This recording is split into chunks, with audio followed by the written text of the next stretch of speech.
बताऊँ ना। तोला भेलवा उदले वो गोरी मैं दवाई बताऊँ ना।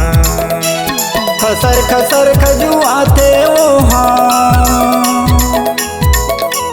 खसर खसर खजुआते वहाँ खजरी उमड़े है ना। तोला खजरी उमड़े है ना। तोला भेलवा उदले वो गोरी मैं दवाई बताऊँ ना। तोला भेलवा उदले वो गोरी मैं दवाई बताऊँ ना।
कोनो ला नहीं लगावे वहाँ, कोनो ला नहीं शरमावे।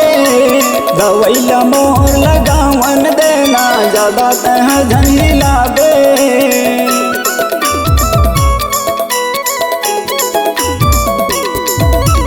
कोनो ला नहीं लगावे वहाँ, कोनो ला नहीं शरमावे।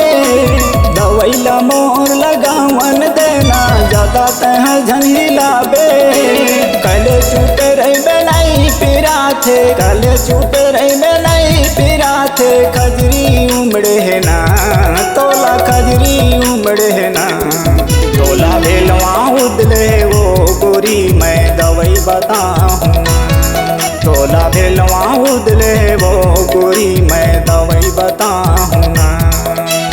खसर खसर खजुआते वहाँ, खसर खसर खजुआते वहाँ खजरी उमड़े है ना।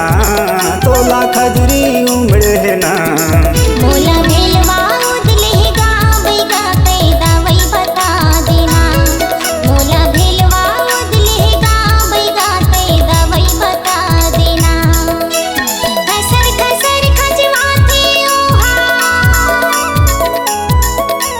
खसर खसर खजुआते वहाँ खजरी उमड़े गा। मोला खजरी उमड़े है ना। मोला भेलवा उदले गावे गाते दवाई बता देना।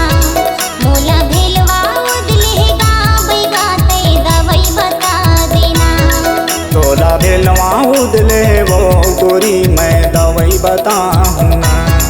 मोला भेलवा उदले गावे गाते दवाई बता देना।